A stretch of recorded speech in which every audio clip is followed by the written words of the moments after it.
Janata party, Telugu Desam మరియు జనసేన వారందరూ కూడా పెద్ద ఎత్తున ఇక్కడికి వచ్చి ఏదైతే ర్యాలీ నిర్వహించుకున్నామో ఆ ర్యాలీలో పాల్గొని వారి యొక్క సంపూర్ణమైనటువంటి మద్దతు నాకు తెలిపినటువంటి సందర్భంలో వారందరికీ కూడా ముందుగా నేను ధన్యవాదాలు, కృతజ్ఞతలు తెలియజేయాలి.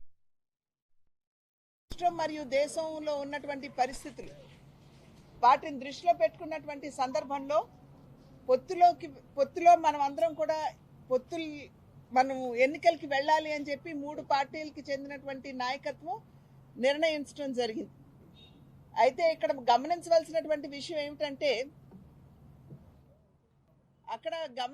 గమనించవలసినటువంటి విషయం ఏమిటంటే పొత్తులో మేము వెళ్ళినటువంటి సందర్భంలో కొంతమంది కార్యకర్తలు బాగా గడిచిన 5-10 సంవత్సరాలుగా వారి నియోజకవర్గంలో గట్టిగా పనిచేస్తూ పార్టీని అక్కడ నిలబెట్టి ఈసారి గనక పోటీ చేస్తే మంచి ఫలితాలు మేము హస్తగతం చేసుకోగలం, కైవసం చేసుకోగలం అని భావించినటువంటి కార్యకర్తలు ఒకంత నిరాశకి లోనైనా కూడా మా పొత్తులో భాగంగా ఒకంత నైరాశ్యానికి లోనైనప్పటికీ కూడా నేటి వరకు నిబద్ధతతోటి ఏదైతే మా నాయకత్వం నిర్ణయం తీసుకుందో ఆ నిర్ణయాన్ని గౌరవిస్తూ నిబద్ధతతోటి వారు పార్టీకి ఏ విధంగా ఇంతకుముందు పనిచేస్తూ వచ్చారో అదే విధంగా ఇప్పుడు కూడా వారి సంపూర్ణమైనటువంటి మద్దతు తెలుపుతూ క్రమశిక్షణతో అంకిత భావంతో వారు ఈ కూటమికి చెందినటువంటి అభ్యర్థులు ఎవరైతే ఉన్నారో అటు ఎమ్మెల్యేలు కావచ్చు, ఇటు ఎంపీలు కావచ్చు, వారందరి విజయానికి కూడా భారతీయ జనతా పార్టీ కార్యకర్తలు బాగా పనిచేస్తున్నారని చెప్పి నేను చెప్పక తప్పదు. అయితే ఈ 3 పార్టీలు కూడా ఎన్నికలకి వెళ్ళినటువంటి నేపథ్యంలో సమన్వయ కమిటీలు వేసుకున్నాము. రాష్ట్ర స్థాయిలో ఉంది, జిల్లా స్థాయిలో ఉంది, అసెంబ్లీ స్థాయిలో ఉంది, మండల స్థాయిలో కూడా ఉన్నాయి. ఆ సందర్భంలోనే ఎక్కడ ఏ పార్టీ మీటింగ్ నిర్వహించినా కూడా మిగిలిన 2 పార్టీలు కూడా అక్కడ ఉన్నటువంటి అభ్యర్థుల నేపథ్యంలో ఇక్కడ రాజమండ్రి పార్లమెంట్లో నేను అభ్యర్థినిగా ఉంటే ఇక్కడ కేవలం భారతీయ జనతా పార్టీ కాదు మిగిలిన 2 పార్టీలను కూడా సమన్వయం చేసుకుంటూ ఇవాళ మేము ముందుకు వెళ్తున్నటువంటి సందర్భంలో ఖచ్చితంగా రాబోయే ఎన్నికల్లో మంచి ఫలితాలను సాధించగలం అనేటువంటి విశ్వాసం మా అందరికీ కూడా ఉన్నది. ఇవాళ రాష్ట్రంలో ఉన్నటువంటి పరిస్థితి నేను కొత్తగా మీకు చెప్పనవసరం లేదు. ఇంతకు ముందు కూడా అనేక సందర్భాల్లో మీతో మాట్లాడాను. ఒక విధ్వంసపూరితమైనటువంటి పాలనని, విద్వేషపూరితమైనటువంటి పాలనని మనం రాష్ట్రంలో చూస్తూ వచ్చాం. సాధారణంగా నిర్మాణాత్మకంగా ప్రారంభం అవ్వాల్సినటువంటి పాలన విధ్వంసంతో ప్రారంభమైంది. ప్రజావేది కూల్చివేత, అంతర్వేది రద్దదగ్ధం, శ్రీరాముని శిరచ్ఛేదం, అదేవిధంగా అనేక విధ్వంసకర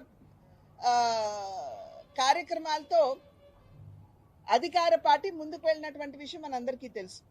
అయితే 5 సంవత్సరాల క్రితం ప్రజలు ఒక ఆకాంక్షతోటి, ఒక విశ్వాసంతో వైఎస్ఆర్సీపీకి మద్దతు తెలిపారు. 151 స్థానాలు గెలిచే అవకాశాన్ని రాష్ట్ర ప్రజలు వైఎస్ఆర్సీపీకి ఇచ్చారు. అయితే 5 సంవత్సరాలు కూడా ప్రజల విశ్వాసాన్ని నిలబెట్టుకోలేనటువంటి పరిస్థితి మనం రాష్ట్రంలో చూసాం. ఆర్థిక పరిస్థితి కుప్పగూలిపోయింది. అప్పుల మీద జనసేన అనేటటువంటిది ఒక భజన సేన, చంద్రబాబుకు ఒక భజన కొట్టేటటువంటి పార్టీ అనేటటువంటిది ప్రజలు పదే పదే నీ ముఖాన చెప్తున్నా కూడా అర్థం కానట్టు నటిస్తూ ఎప్పటికప్పుడు ప్యాకేజీల కోసం రాజకీయాలు చేస్తూ ఇవాళ వాళ్ల మీద వీళ్ల మీద 4 వీరోచితమైనటువంటి డైలాగులు కొట్టేసి 4 రోజులు మళ్లీ కనబడకుండా పోతే నీ ప్యాకేజీ నీకు దక్కుతుందనేటటువంటి దురుద్దేశం తప్ప రాజకీయాల్ని సిన్సియర్ గా చేయాలని గాని, నిన్ను నమ్ముకున్నటువంటి కార్యకర్తల్ని, నాయకుల్ని గాని, నిన్ను నమ్ముకున్నటువంటి సామాజిక వర్గానికి గాని ఏ రోజున వాళ్ల గురించి ఆలోచించినటువంటి పాపాన పోలేదు. పవన్ కళ్యాణ్ వల్ల ఆయన కుటుంబానికి న్యాయం లేదు, ఆయన నమ్ముకున్నటువంటి అమ్మాయిలకి న్యాయం లేదు, ఆయన్ని నమ్ముకున్నటువంటి కార్యకర్తలకు గాని, పార్టీ నాయకులకు గాని ఎవరికి పావలా న్యాయం కూడా చేయనటువంటి పవన్ కళ్యాణ్ ఈ రోజున ఉక్రోషంతో తన్నేదో తిట్టేసినట్లుగా. జగన్మోహన్ రెడ్డి గారు చాలా సూటిగా స్పష్టంగా చెప్పారు. ఒకళ్ళని పెళ్లి చేసుకుంటే భార్య అంటారు, నువ్వు వేసేటటువంటి చిల్లర వేషాలకి ఏమంటారు, నిన్ను తిట్టారు కాబట్టి నీ భార్యల్ని తిట్టినట్టు కాదు. వివాహ వ్యవస్థని, వివాహ బంధాన్ని హేళన చేస్తూ 4 ఏళ్లకు ఒకసారి 5 ఏళ్లకు ఒకసారి హేళన చేయడమే పనిగా పెట్టుకున్నటువంటి నీకు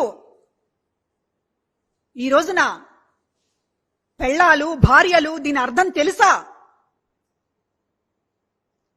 పైగా చిరంజీవి గారిని ఎందుకు లాక్కొస్తున్నారు ఇందులోకి? నీ ప్యాకేజీ రాజకీయాల కోసం ఇవాళ నీ అన్న చిరంజీవిని కూడా రోడ్డు మీదకి లాగుతున్నావు. చిరంజీవి గారిని ఎవరు ఏమీ విమర్శించలేదు, కానీ చిరంజీవిని అన్నారు అని మళ్ళీ అందరూ కలిసి చిరంజీవిని తిట్టడానికి ఈయన ప్లాన్ వేశాడు.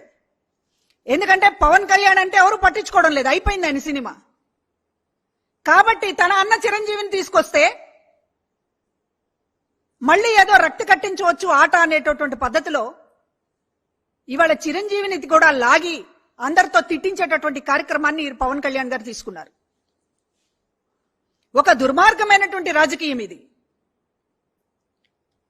ప్రజలకి న్యాయం చేస్తామని గాని, తను నమ్ముకున్నటువంటి శ్రేణులకి న్యాయం చేస్తామని గాని ఎప్పుడు ఏ మాట రూపంలోనైనా చేత రూపంలోనైనా చెప్పనటువంటి పవన్ కళ్యాణ్ ఈ రోజున ఆయన పార్టీ పెట్టిందే జనసేన చంద్రబాబు కోసం. అసలు బీజేపీతో కలిసి ప్రయాణం చేసిందే చంద్రబాబు కోసం.